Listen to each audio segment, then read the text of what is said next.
Morning, everybody.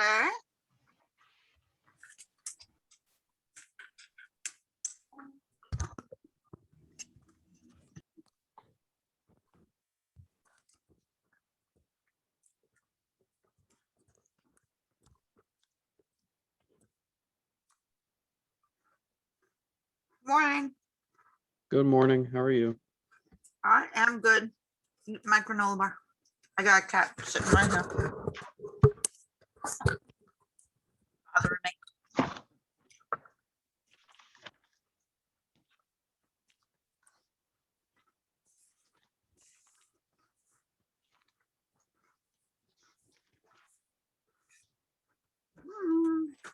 Morning.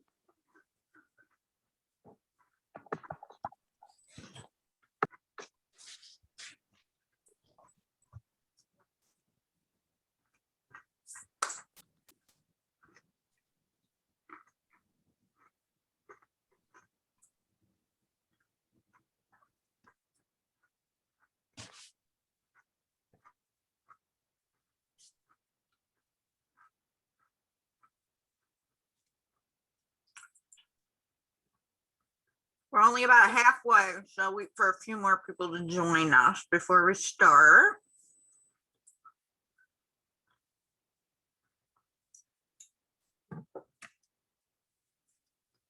Today is a lot of information about human development.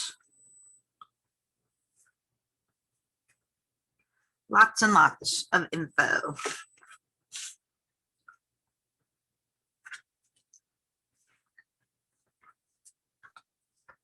All right, we'll wait 2 more seconds to a few more people join us.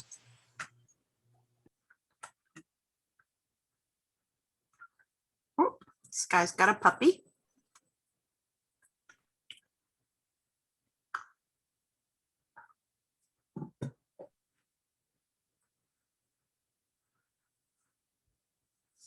All right. I just wanted to kind of go over the assignment that was due last week. The majority of you guys did not get it right. So you'll see that reflected in your points, because if you kept a running tally of what you did for the week, then you were supposed to write on there which of them were commitment, upkeep, and elective. So there were very few people that actually got that part right. So if you did it, yay. And then and the majority of you chose to do that part, so the majority of you got it wrong. The people that did the checklist to mark off if they were completing it, they did a good job with their summary about priorities and time management. And I think 2 of you guys did the part where you found another article with strategies to help your stress. So it's really important that you read the directions. I really think that the problem came, bless you, I think the problem came in reading the directions about what you had to do. But and I know a lot of people didn't join last week because we went over it. So my guess is that the people that were here and understood what had to happen did it right, and the people that weren't here didn't necessarily get it.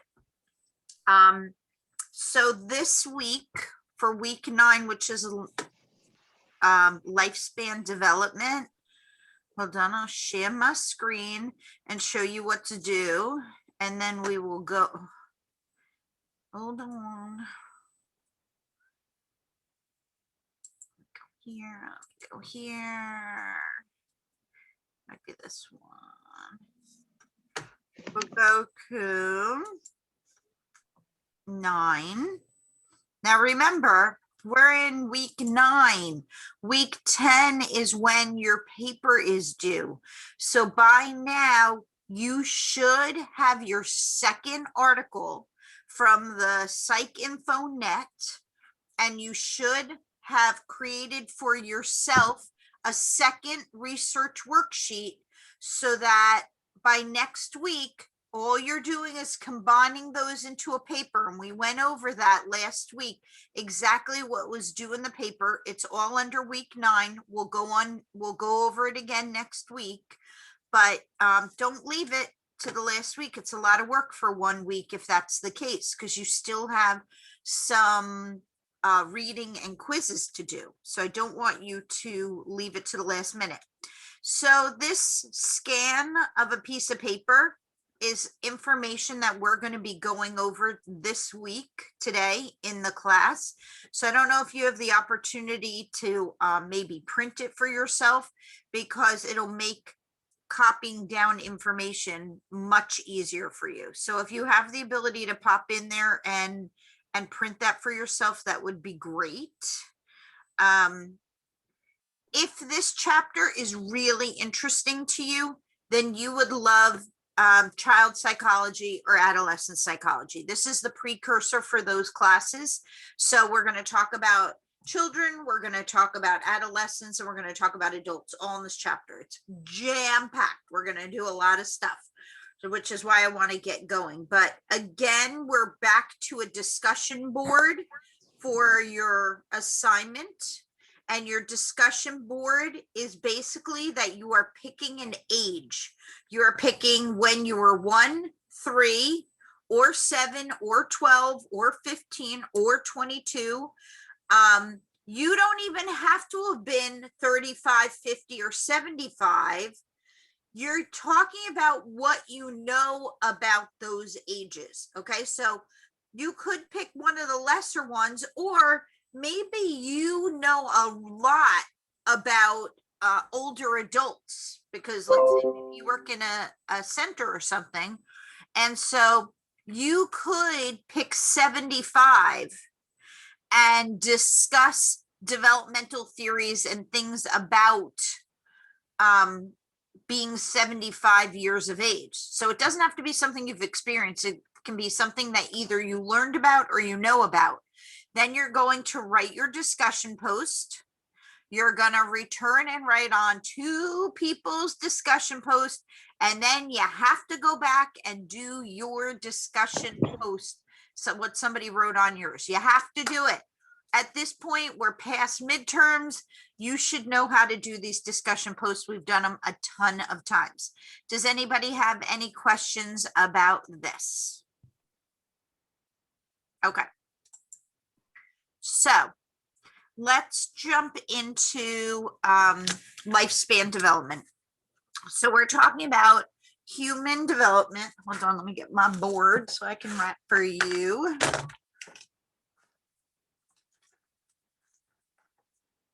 Okay, so we're talking about human development or lifespan development. And we're in psychology. So we're looking at developmental psychology, which is the study of how behavior changes over your lifespan. When does your lifespan begin? 5. At birth. So far, no. 8. Conception. Conception is when your lifespan starts, because when you are in utero, you are still susceptible to all kinds of things between, it goes the span from drugs to illness to maternal health to all of those things. So again, we talk about nature versus nurture. Remember, what is nature? What's nature? Like your genetic makeup. Exactly. And what's nurture? What you're taught. Nope, your environment. Conception is when the egg is fertilized by a sperm. That's what conception is. So, so we're talking about genetically predisposed or your environment. So when you are in utero and you are a fetus, are you susceptible environmentally? Mom does drugs. Are you susceptible? Yes. Absolutely. And that could change how you grow physically. It would change your nature because certain drugs that a mother takes can make arms and legs not form. So it could change how you look physically and 100% how your brain develops, because kids that are exposed to certain drugs are born with behavior problems and intellectual problems and all that kind of stuff. So when we talk about development, we talk about it right at conception. So we're talking about fertilization to complete maturation when you're old. It follows a course. We talk about your cognitive development, which is changing your thinking, your problem solving, all of your abilities, your language, your intelligence, and also social behaviors, your emotions, your relationships. That's all part of human development, all of that. So again, we talk about nature versus nurture, right? And we know that it's a combination of both. We also talk, there's debates. So nature versus nurture is one debate. Another debate is, are things that happen in stages or continuity? And there's both to that controversy too, because there are stages when things happen at certain times. And if you kind of miss that stage, you kind of miss the window.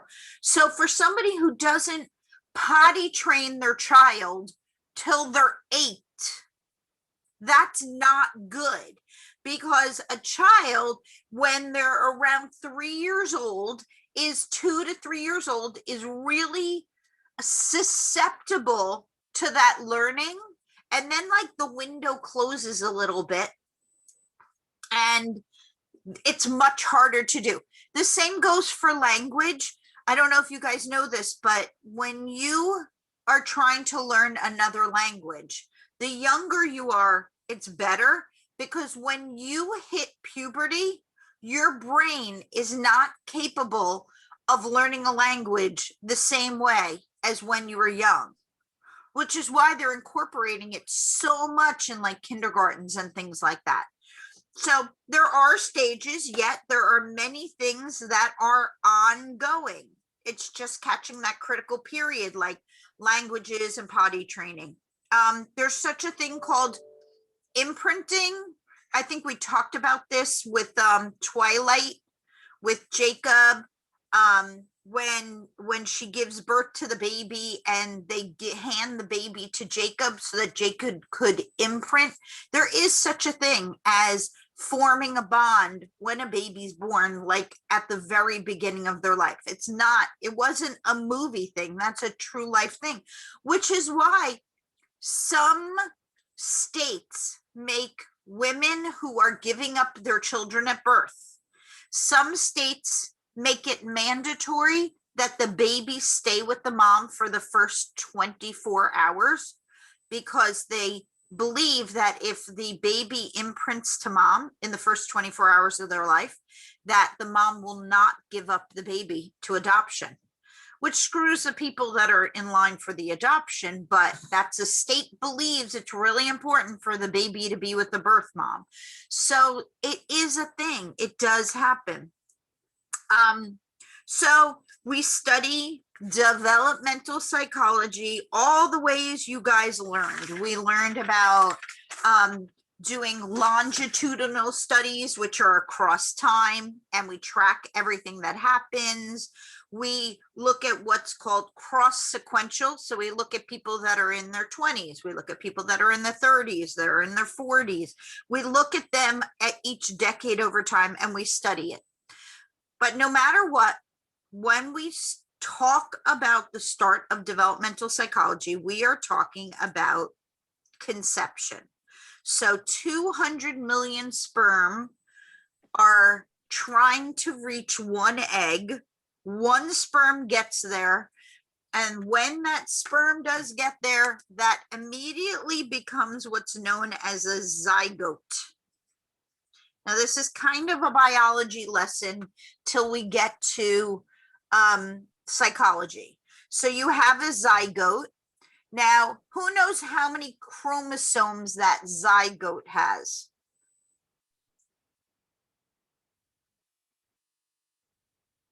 You get a certain number from mom and you get a certain number from dad. Is it 23? I'm sorry, say it again, Adrian. Is it 23? 23 from mom, 23 from dad. Baby has 46 chromosomes. One of those chromosomes is different. What is the one that's different? The last pair, the 23rd pair, determines what of the baby? Gender? Yes. So it's called the sex chromosome. The sex chromosome is the 23rd pair, and that determines the sex of the baby. Who knows who determines the sex of the baby, mom or dad?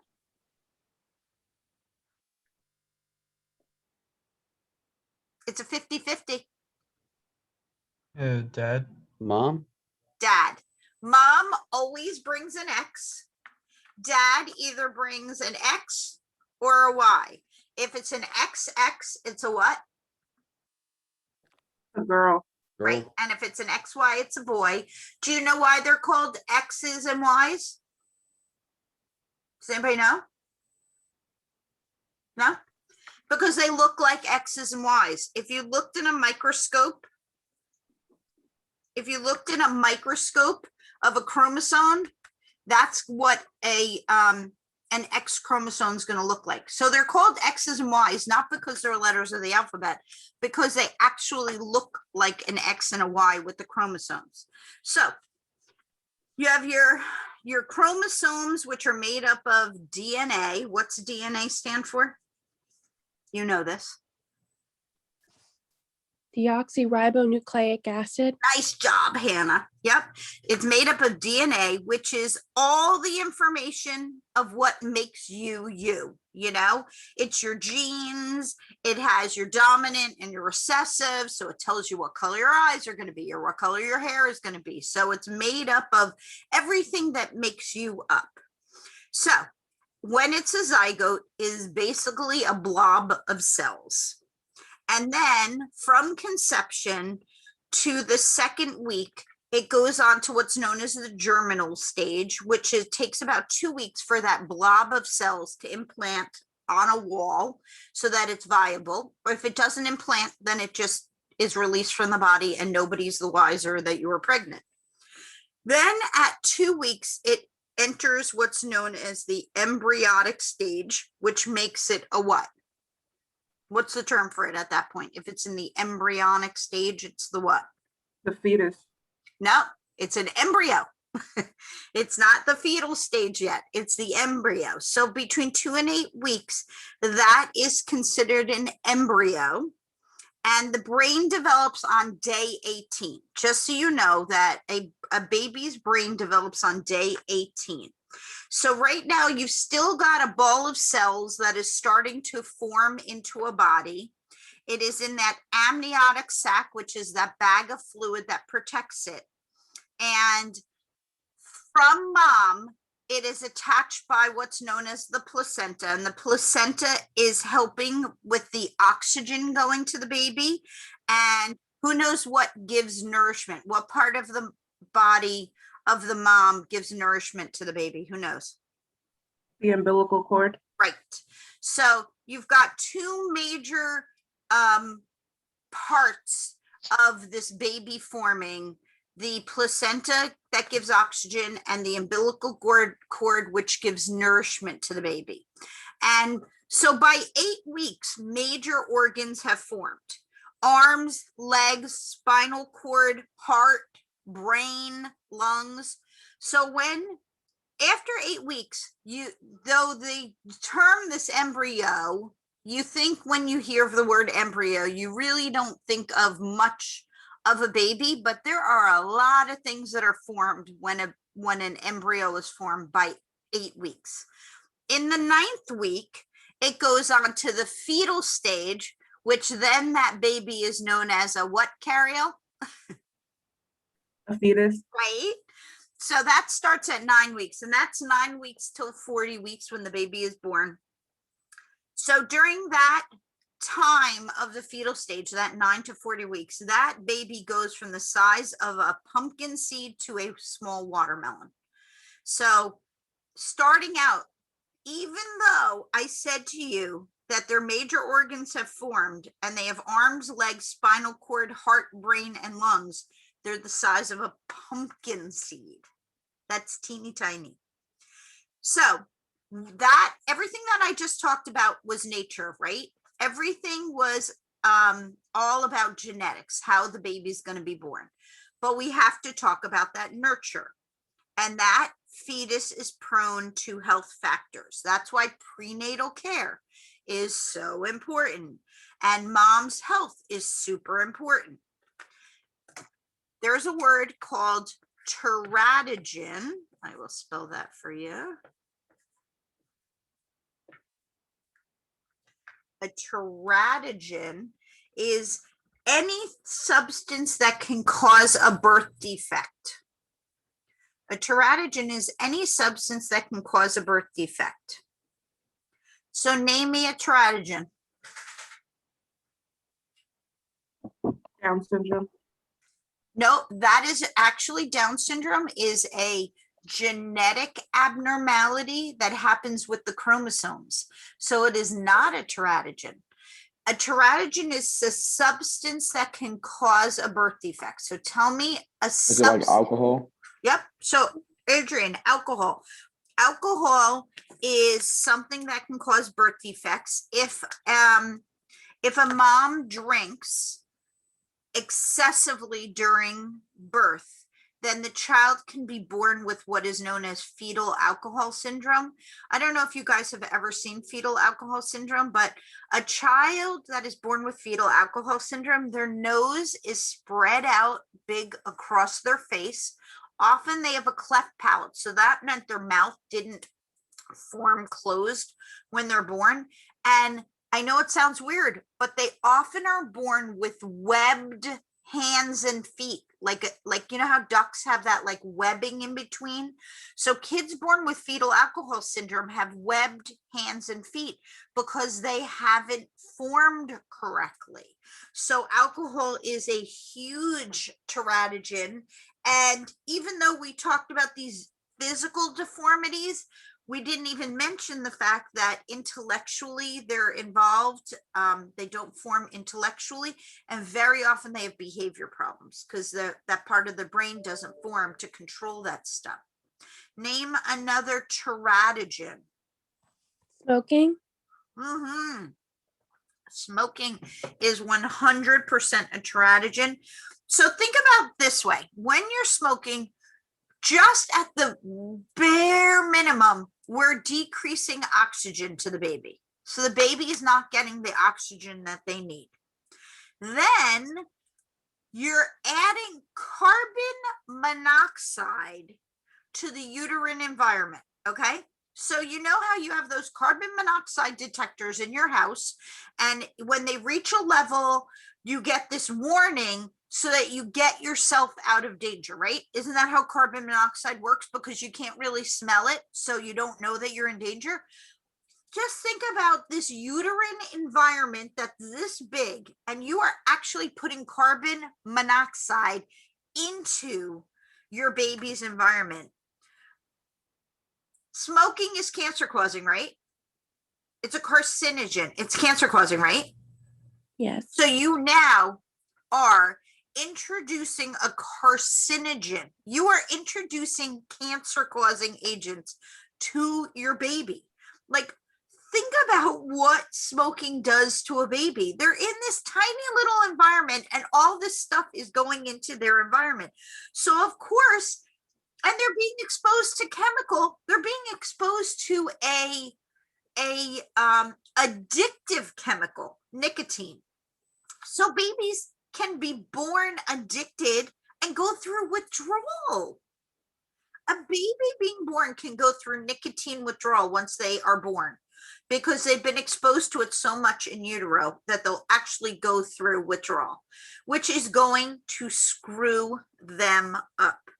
Babies that are born to smoking parents are usually born low birth weight, and it is almost 100% proven that the brain doesn't form correctly. So there's some sort of learning difficulties that go on.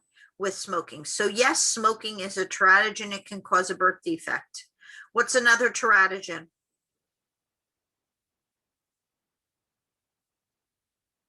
What's another teratogen? It's an obvious. Just drugs in general? Yes, drugs in general. And so there are so many drugs, and each of the drugs is going to impact the baby a little bit differently. It could be through addiction, it could be through development, but people, I should say mothers who utilize drugs, and you know what, I just want to say something really clearly, is that we have this tendency to talk about mothers that do drugs, but actually fathers that do drugs impact the development of babies too, because marijuana attaches to sperm. So there is the chance that a baby is going to have a change in development based on dad's sperm. It's not always the uterine environment. So I just do want to be clear about that. So there are drugs that attach to male sperm that can change things. But if mom does drugs, the baby has a much higher rate of either miscarrying, which means the baby is expelled from the body, or stillbirth, which is even worse because it means your baby has died inside and you have to go through the whole birth process to birth a dead baby, which is horrifying. And if the baby is born, they will have often physical defects in addition to intellectual defects. And even if they are born healthy, they might be born addicted, which means that they might actually die after birth, which is again a horrible thing to go through all of labor and delivery and then have the child die. So it's really tough. So those are like the major ones that we think of teratogen, but there are some other ones. For instance, when you go to the dentist, they ask you if there's any chance of you being pregnant. And if you say, hell no, or whatever, what do they still put on you?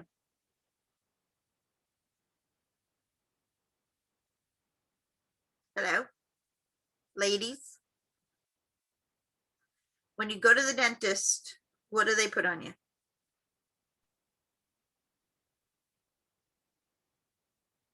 There's Isn't not it like one that? woman. Isn't it like that thing where like it's like you're about to eat dinner or something like that? So like water doesn't get on you or whatever it's called. It's not about water. Repeat the question again.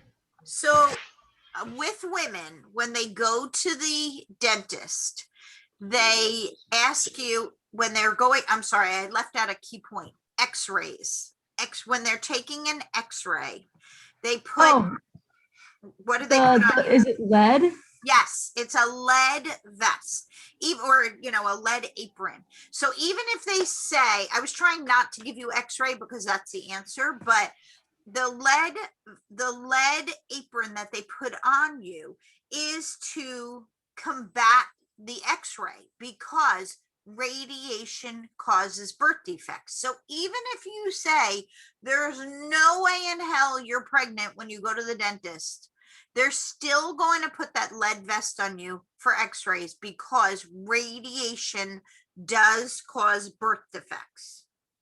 There's another teratogen that we talk about mostly with when a young couple gets pregnant, they very often decide to move to a neighborhood because they want a good school system. And so usually a very young couple doesn't have a lot of money. So what kind of house do they normally have to buy? What kind of house does a young pregnant couple buy? A small townhouse? A small house, but what else? A Apartment. townhouse? Not a townhouse. Apartment? You mean apartment? No, they're moving to their first house. What kind of house are they Like a buying? fixer-upper? A fixer-upper, exactly, Jonathan. They're buying because financially they're not super rich, so they often buy a fixer-upper. And the problem with that fixer-upper when that young couple is pregnant is that an older home that needs a lot of work, there's a chance that there's lead paint. And lead is a teratogen. So pregnant mom has to be very mindful that if there's paint and it's being taken off of the walls, that she does not inhale that lead because that can cause birth defects. So those are like the major teratogens. There's many of other, but let's like move on now.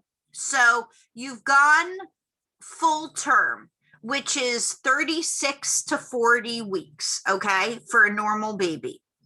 And the word normal, the average child is over 5.5 pounds. If a child is born under 5.5 pounds, it is considered a low birth weight baby. Now, I am guessing that a bunch of you guys were born under 5.5 pounds because 20 years ago, the birth weight was a different number because everything wasn't supersized and babies weren't born. I mean, the idea of a 6-pound baby is completely normal now. 20 years ago, 30 years ago, that was a circus event if a baby was born at 6 pounds. So now with the world being supersized, the babies are normally born at 6 pounds, and there's 8-pound babies and there's 10-pound babies. Have you guys had, nieces or nephews or brothers or sisters born like bigger than 6 pounds? Yeah, I have this guy I know from Georgia. He was 10 pounds. See, like That's a that. fat baby. But Yeah, just, no, I'm I was 20. 8 I pounds. was 10 pounds. yep. I was 8 when I was born. Go if you ever said that like 40 years ago, they would literally put you in a circus as the hugest baby in the world. Like back then, babies were itsy bitsy being born, but we do everything big now. So if you're born under 5.5 pounds, you're considered a low birth weight baby. And if you're born at or before 36 weeks, you're considered a preterm baby. So that doesn't mean that you're going to be disabled. It's just that those are markers to watch these babies to make sure they do develop correctly. So I need you guys to turn on your cameras because we're going to learn some terminology about how babies all develop.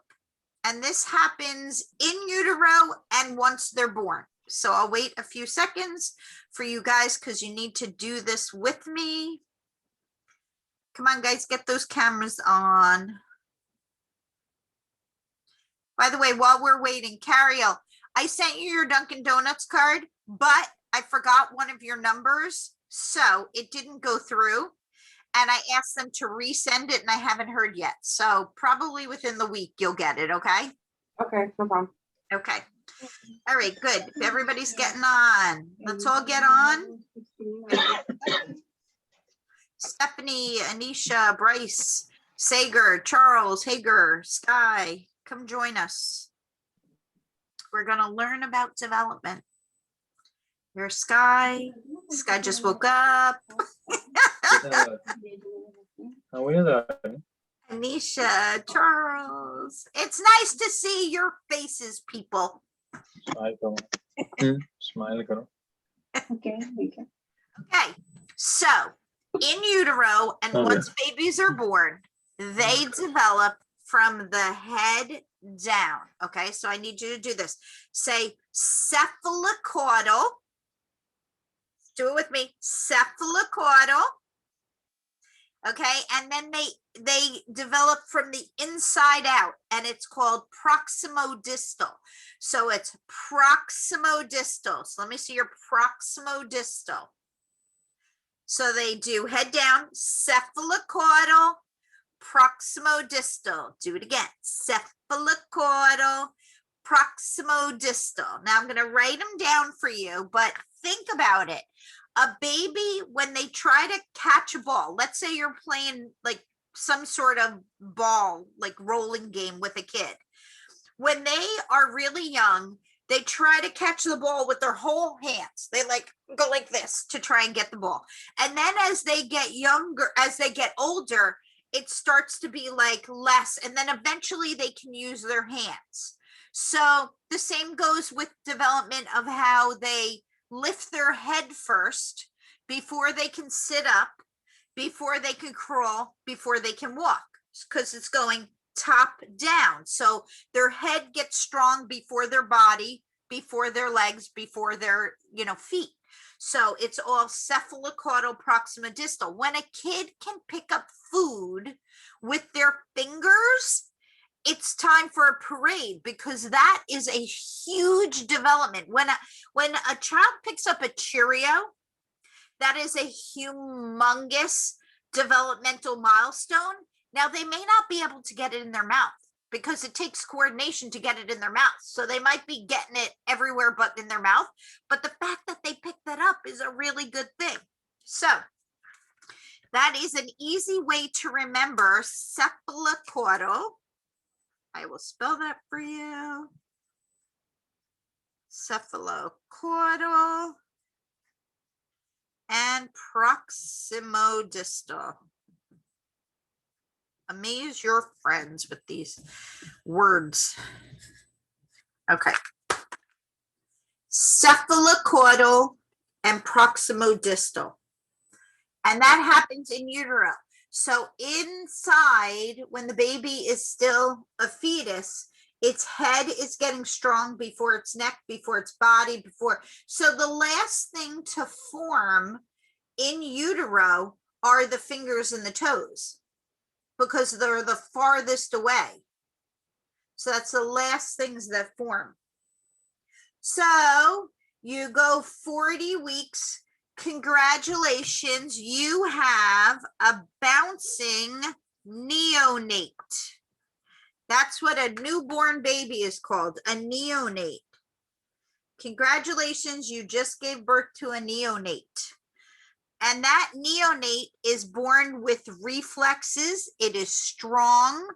It has motor behavior. I don't know if you guys have ever seen, you can actually kind of toss a baby in water. Not that I suggest it, but if you tossed a newborn baby into a bathtub, it will actually save its life it's not really swimming, but it's a reflex to save its life.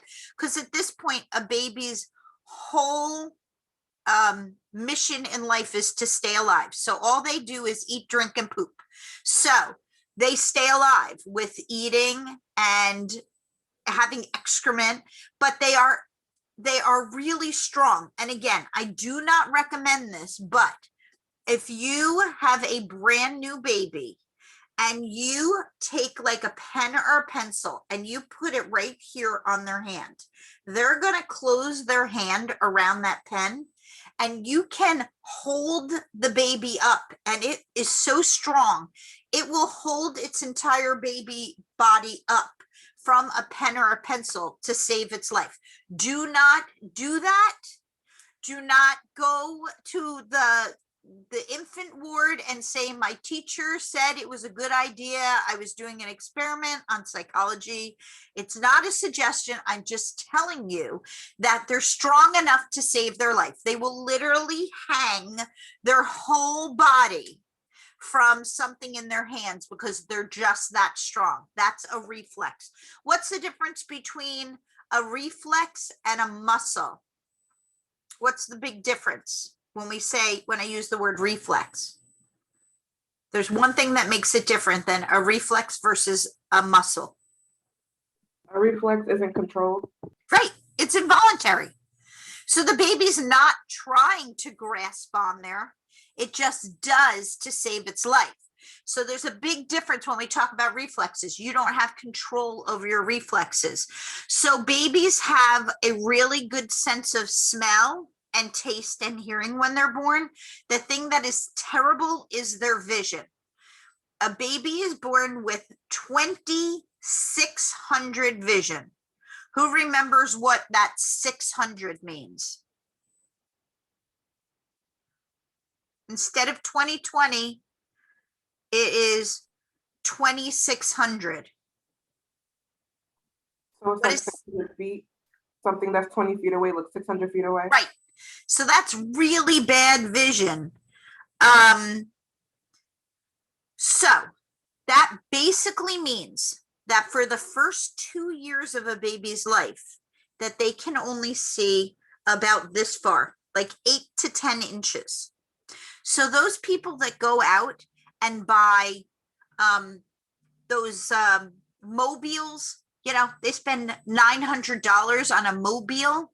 The kid can't see it. It's a waste of money. That's why holding your child here and having them see your face, you will actually, if you hold the baby here and you are talking to them and looking at them, they are trying to mirror your face. So you will see a baby try, if you're talking, their mouth is going to start to go, because they're trying, it's what they can see and what they're trying to mirror. So babies are sponges. They really do learn from you.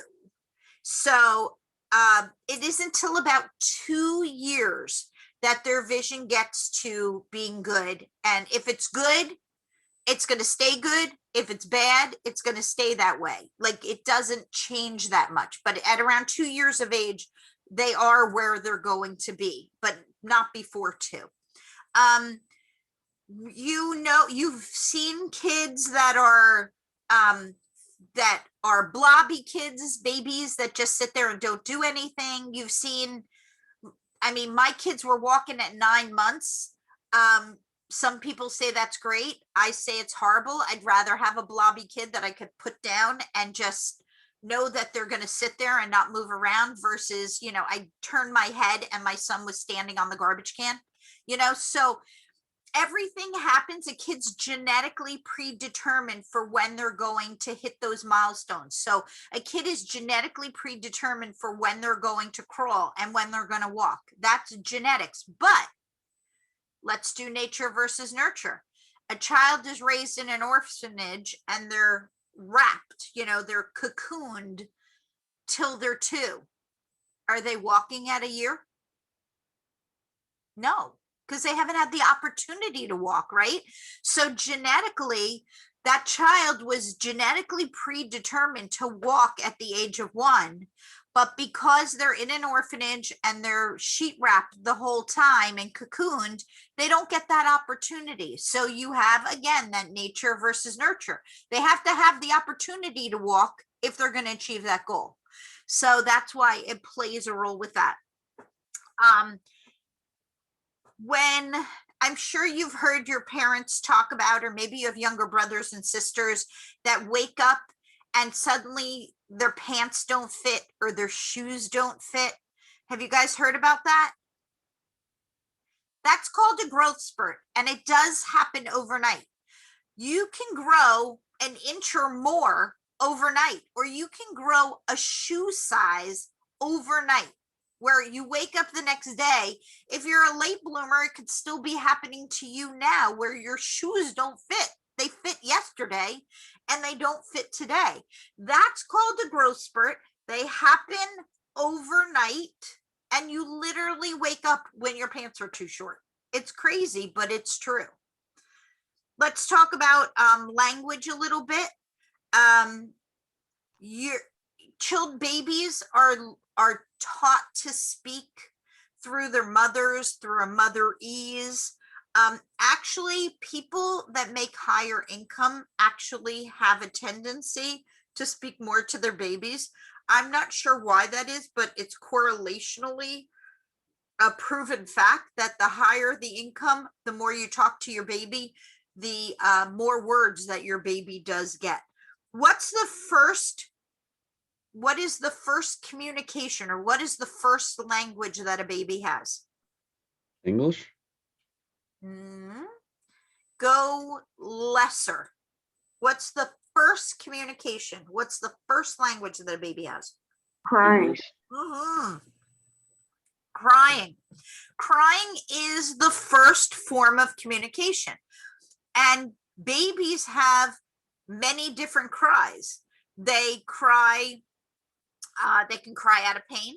They can cry out of being tired. They can be angry.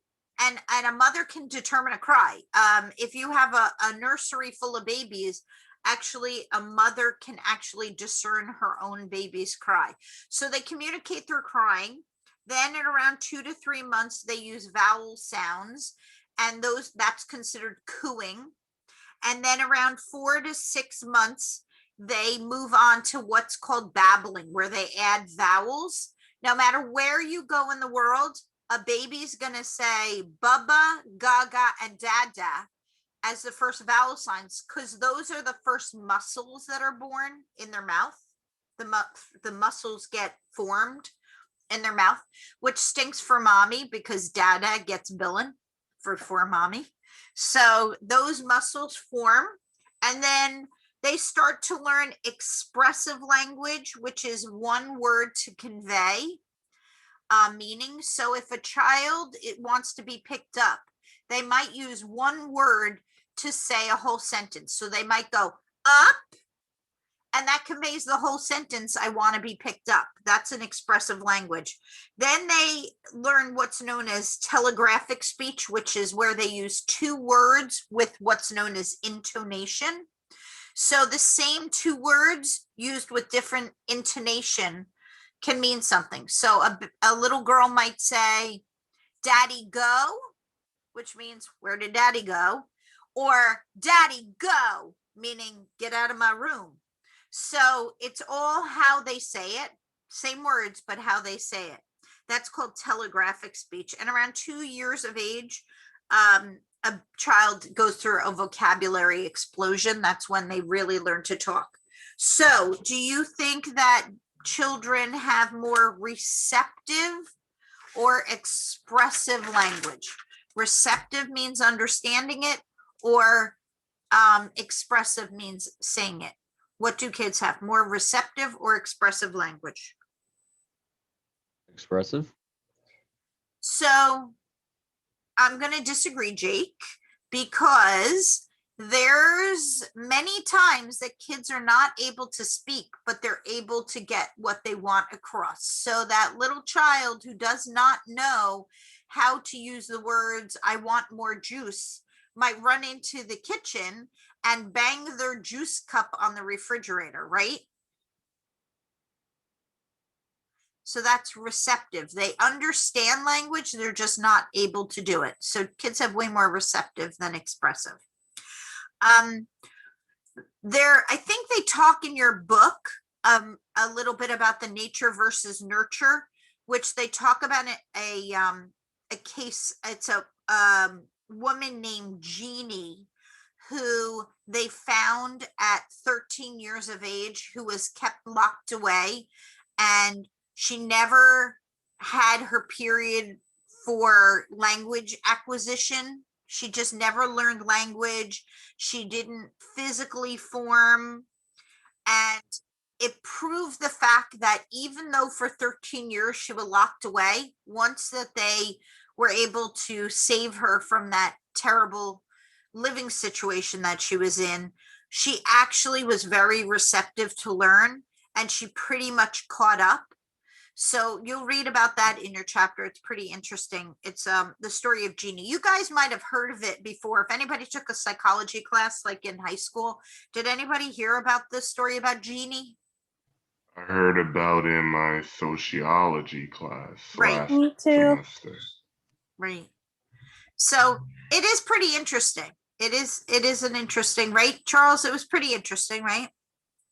Yeah. Okay, so if we were in classroom right now, I would put on this very boring movie about Jean Piaget, but I'd give you popcorn, so it made it okay. and we would learn about cognitive development. Now we're going into that handout that I have on the week 9. So if you did print it up, go to that handout, because we're going to talk about Jean Piaget with with cognitive development. What is cognition? Who remembers what cognition is? Starts with a T. Cognition equals TH. Oh my God, I'm not going to play hangman with you. What is it? Cognition equals thinking. The word cognition is thinking. That's what cognition is, thinking. So what he decided was he decided to study his own children to see how they developed their thinking. So he had many children. And so he put the first one in what was a playpen, and he put a stick outside the playpen. And back then their playpens were just like spindles. And the child would reach out to try and get the stick and try to pull the stick in and wouldn't be able to do it. And then at a certain age, that child would go, and realize that if they turned their hand, they could bring the stick in. And so he did this with each of his children, and he realized that thinking happens in stages. And so he developed this cognitive development, these 4 stages of intellectual development. So there's 2 words. There's a few words on that sheet that I gave you. One is a schema, and that is an idea or a category. So if I say to you the word dog, tell me words that have to do with a dog. Bone. Okay. Well, let's do about its physical appearance. Let's talk about physical appearance and things they do. So give me words that create this schema, that create this idea or a category of a dog. Paws. Paws. What Tail. else? Tail. Fur. Yep. So if I then say to you, if we go the other direction and I say, what has fur? What has paws? What has a tail? What has ears? What has a snout? And I just keep going, and it growls and it barks, and you have this schema or this idea that it's a dog. So he's the first one to develop that we think in schemas. Then he has 2 words.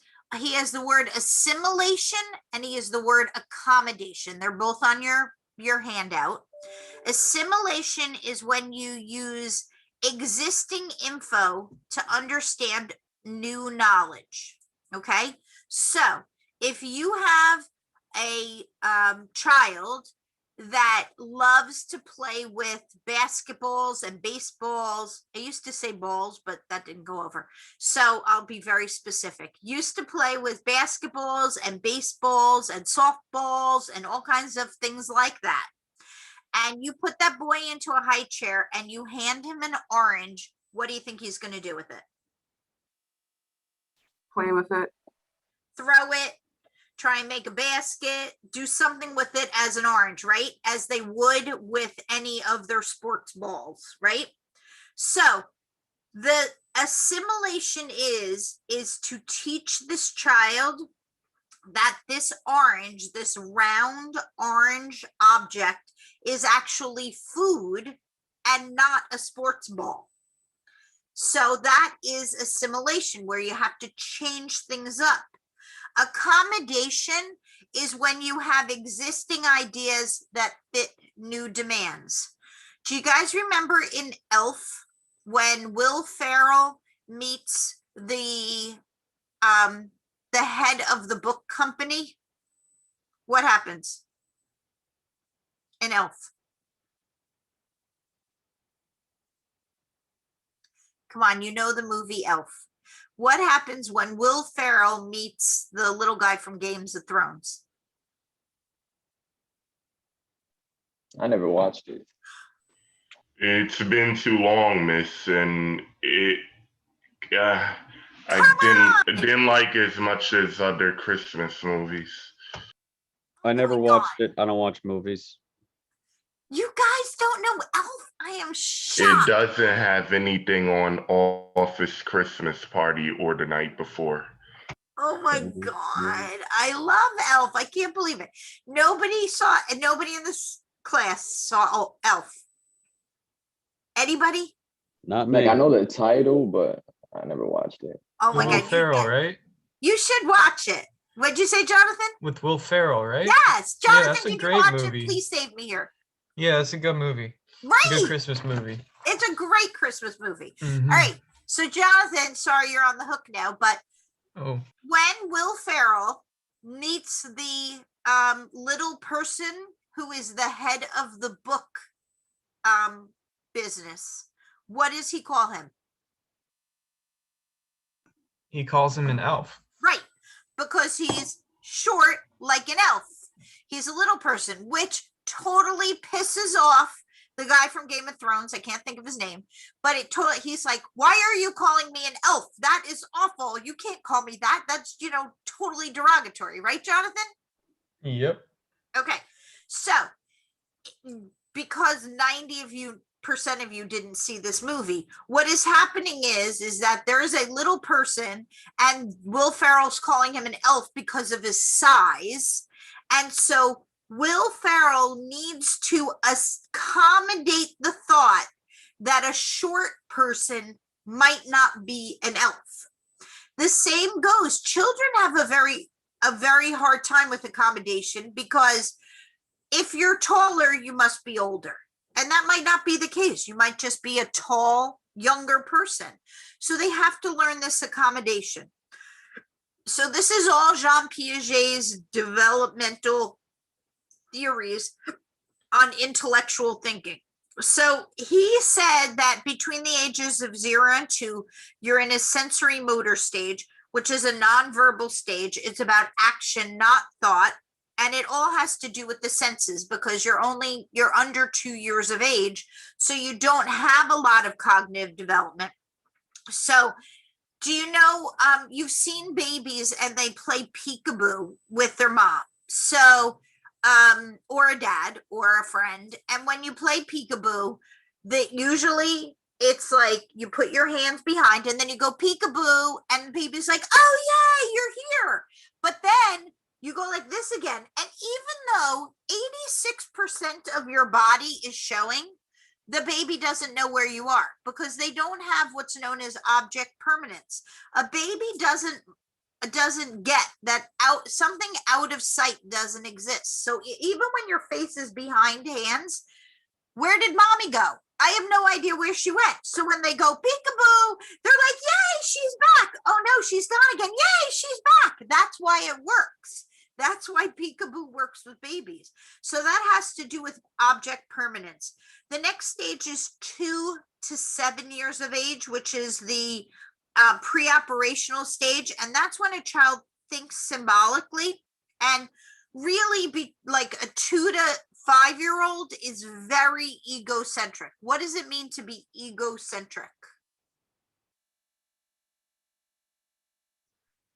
What is Like, it's all about them. Right, exactly. So it's very common for like a mother to say to her 2 kids, okay, come on kids, it's time to go to school now. And the 5-year-old goes, well, I don't know where she's going, because I'm going to school and I go to the only school. So I don't know where she's going. Where does that first grader think that mom goes during the daytime? She drops her off at school at 8:30 and she's there at 3:30 to pick her up. What does that first grader think mom does all day while she's in school? Take a guess. Sits at home. Not sits at home. Just wait. Yep, just wait. She thinks that mom, right, Moaz? She is so self-centered that she thinks that mom has nothing to do but sit and wait right outside of school all day long for her because nothing else matters, only her. She's self-centered. So that is a big time of egocentrism. Also, 2 to 7 years of age is a time when kids start to pretend. And so it's not uncommon for little girls to carry around dolls as babies and things, and boys are pretending to fix things. And actually, the children that have the invisible friends are actually kids that are more intellectually developed than other children, believe it or not. They actually grow up to be smarter. So the more imaginative that the children are, it actually equates to their intelligence, which is wild.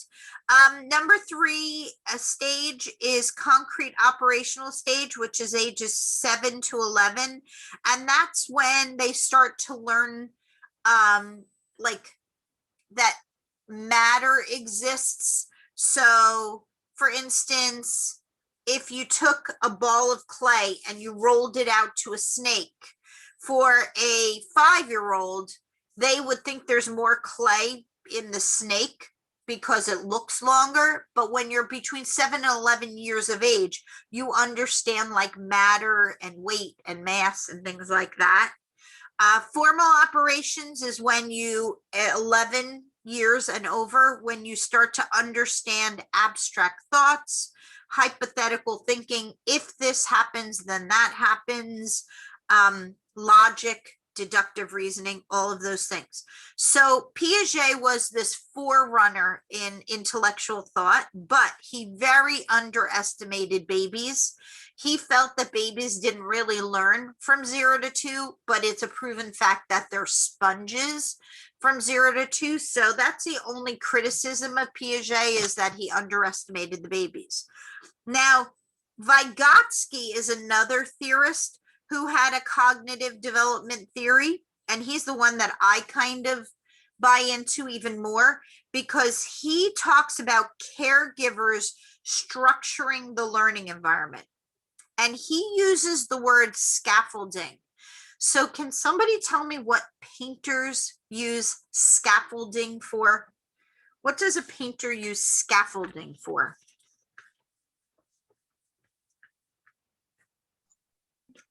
Taking something off. Okay, so give me the scenario that they're taking something off. Like scraping a wall or something. Okay, so let's say they're scraping a wall. There's the word scaffolding. So let's say they're scraping the wall. They're usually on a scaffold because it's not on the ground, right? Yeah. So if they're on the scaffold, they're up higher, and that scaffold is providing what for them? Support and Right. And that's exactly right, Moaz. Scaffolding is support. And that's the synonymous word that Vygotsky teaches us, that parents support their children. They scaffold their children for learning.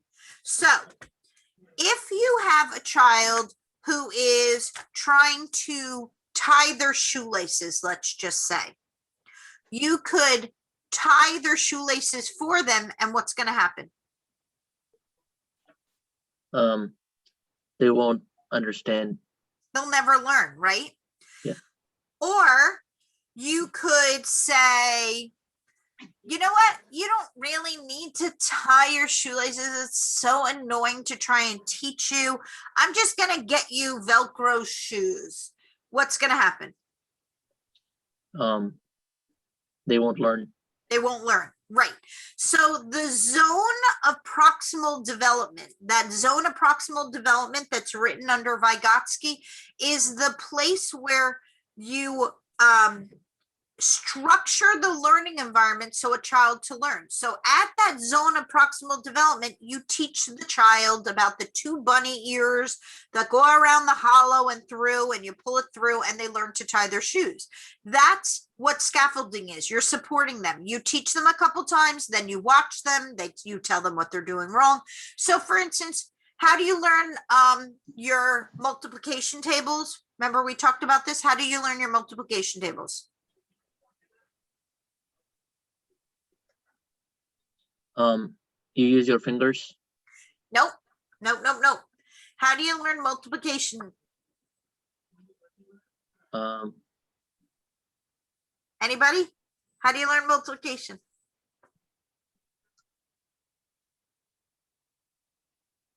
Come on. Tori, Jake, Cariel, Anthony, Jonathan, how did you learn? Hannah, how'd you learn your Isn't it multiplication? kind of just like rote memorization? They give Yes, you a you table just and you have memorize to it. memorize it. That's how you learn multiplication tables. You memorize it. So let's say you have a kid that is doing multiplication tables. So you could either say, I don't know how, you just figure it out on your own, which is not good. Or you say, you don't need to know this. Let me just do your math homework. They're never going to learn, right? So that zone of proximal development might be doing flashcards with your kid. That's why Vygotsky calls it scaffolding. Support your child. Scaffolding is support. And we'll talk about parenting styles in a minute, but I'm going to go on to Eric Erickson, since that's on your piece of paper on there.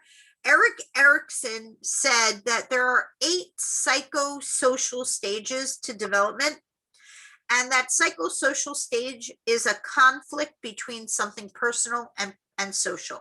So in stage 1, in your first year of life, you have trust versus mistrust. And that basically means, are you a secure child or an insecure child? Do you feel like your life is enriched or deprived? So a enriched child or a secure child is a child that wakes up and, you know, calls out to their parents, and their parents are responsive and they go there and they feel secure. A deprived environment is somebody who leaves a baby in their crib all day long and does not pay any attention to them. That's a deprived child. That's not an insecure child. So the first stage of life is important for developing trust. Stage 2, which is ages 1 to 3, is autonomy versus shame and doubt. So 2 years of age is really an integral point in time when a child can learn and do things for themselves. Potty training is huge at 2 years of age, and it gives them a sense of independence. The word no that they learn when they're 2, sometimes they exert it because they can and not because they want to. Just knowing that they can change behavior. So somebody might say to a child, do you want a cookie? And because they're so wrapped up in being able to change the behavior of whoever asks them, they might say no, because that'll make the person walk away when they really wanted a cookie, but it changed behavior. So autonomy means independence. Shame and doubt means feeling bad. So especially during potty training, they feel pretty autonomous till they have an accident. And when they have an accident, they might feel shame and doubt, but actually the goal would be to be autonomous. Stage 3, which is 3 to 6, is initiative versus guilt. Initiative means learning to go for it. So at that stage, let's just say that a child is like learning to ride, you know, a tricycle or a bike. They are going for it. Then they fall off and hurt themselves and they feel bad, but then they get back on and they give it a whirl again. Stage 4 is 6 years to puberty, and that is called industry versus inferiority. The term industry means productive behavior. So think about first grade to fifth grade, let's just say fifth grade to fourth grade, you are often trying to have praise. So it's very common for teachers to give gold stars. And when you get 10 gold stars, you get to go to the prize bin and pick something out. So you are being productive or you're feeling inadequate. Stage 5, adolescence. Adolescence is identity versus role confusion. That's basically the time of who am I? And so when we talk about identity versus role confusion, and you're talking about like the beginning of middle school, you might say, oh, Reagan is popular. I saw that outfit that Reagan was wearing at Kohl's. I'm going to dress like Reagan because she's popular. That would be like trying to figure out role confusion. Stage 6, young adulthood, intimacy versus isolation. We're not talking about, when we talk about intimacy, we're not talking about sex at that point. We're talking about having others in your life. It's really tough. You guys graduate from high school where you're around the same people every day. You've probably been around with them for the last 12 years of schooling. And all of a sudden now, high school's over. You're starting college. Some people go away. Some people stay home and lose their crew. It's just having people around you and feeling a belongingness. So that's young adulthood, intimacy versus isolation. Stage 7 is middle adulthood. It's generativity versus stagnation. Are you helping the next generation when you're in middle adulthood? Are you teaching? Are you a coach? Are you helping out in the community? Are you doing something, or do you feel stuck? Like, this is not what I wanted to be doing when I'm 60 years old. Why am I here? I'm stuck. And then the last stage, which is late adulthood, is integrity versus despair. And basically that means this is the end of your life. Do you have acceptance and satisfaction, or do you have remorse for the things that you didn't do? So those are Erik Erikson's psychosocial stages. They're on that sheet that I gave you. These are all part of the lifespan development. Let's go on to adolescence. We basically talked about children. Let's talk about adolescence. The term adolescence is the period between late childhood and early adulthood. So we mark adolescence with puberty. Puberty means you're able to reproduce. It's always earlier in girls than guys. The girls get their period. Menarche is the name for when the menstrual cycle starts. But the thing that's crazy now, because of nature versus nurture. Nature, you're genetically predisposed to when you are hitting puberty. Because of nurture, because of the environment, because of hormones in the food, puberty is starting earlier and earlier. And right now, it is about 10 years of age.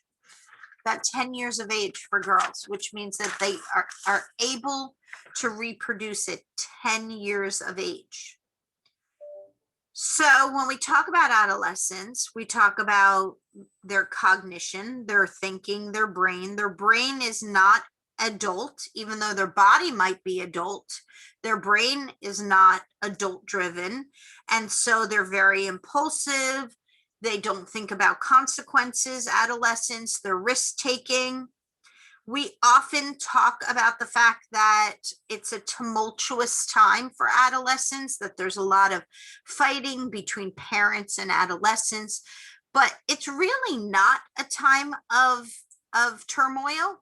It's actually a time of intelligence. It's frustrating for adults who have an adolescent, because an adolescent is smart enough to already pre-think what an adult is planning to say. So they know and they headed off at the pass. And that's why it becomes a because I said so kind of thing, because the adolescence is smart enough to think about it. But something we do have to talk about is social media, because adolescents are motivated a lot by social media. So 88% of adolescents have witnessed bullying on social media. So there is a downside to social media, but there's also a positive side. And the positive side of social media has to do with the adolescents that don't feel like they fit in can find a place to fit in. So it's kind of a 50-50. The bullying is a big problem on social media. Let's move on to adulthood. I told you we had a lot to cover this chapter. So emerging adulthood is 18 to 21. Well, it used to be 18 to 21. Now it's 18 to 25. For you guys right now on this, all 17 of you that are on this Zoom right now, how many of you guys are 100% independent? And when I say independent, you do not, nobody, you don't live at home. You don't, your parents don't pay for your car. They don't pay for your phone bill. They don't pay for your school. You are 100% independent. Who on this Zoom is 100% independent?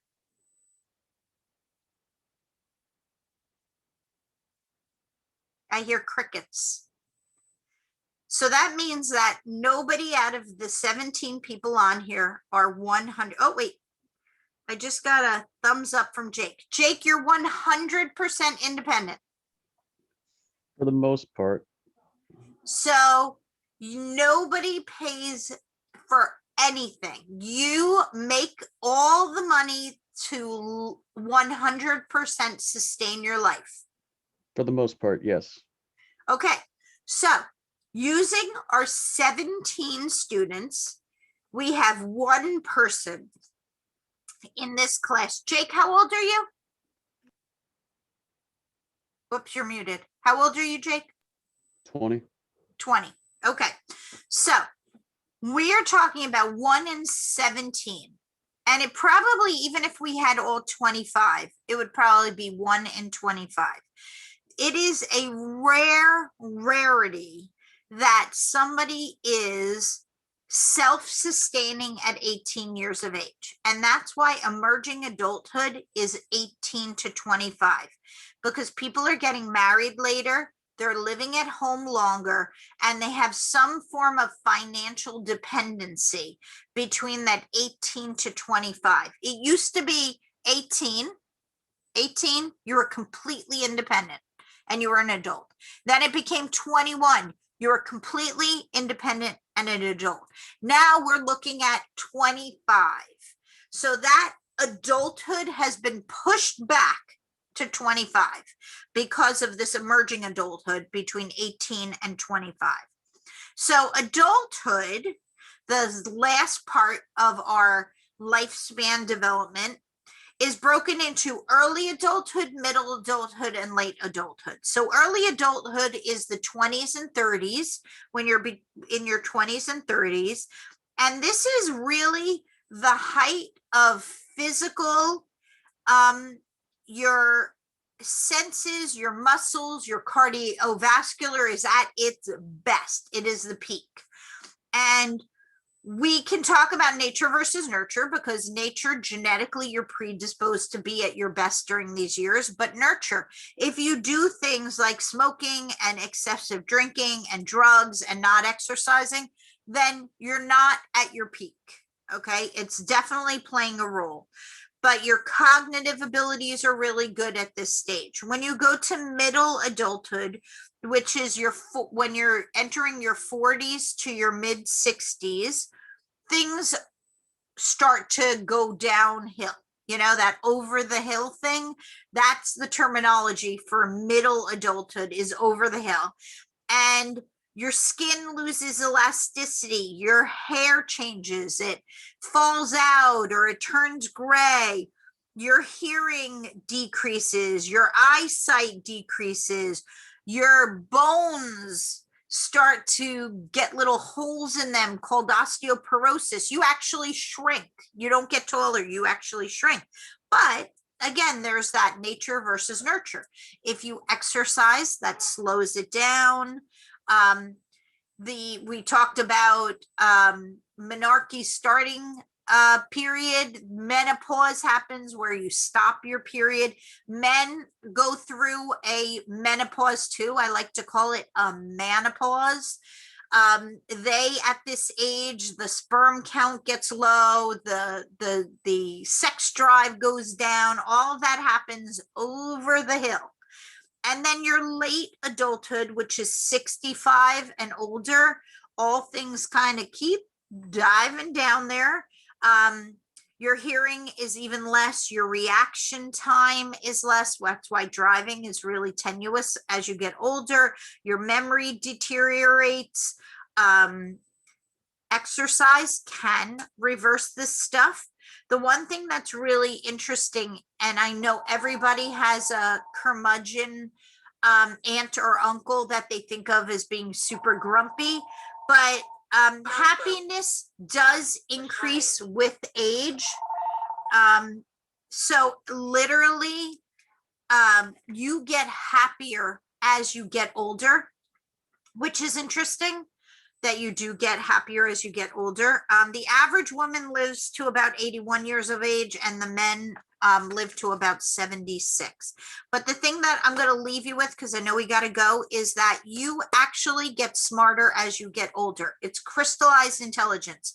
You accumulate knowledge over time. You get smarter and smarter and smarter. So I know we got to go. So you have a discussion board, do your study plan, do your quiz, and then do the discussion board about picking an age and talking about it. Any questions? No? All right. Have a good week. Get working Bye, on your Stephanie. articles. Bye. Have a good one. You too. Bye.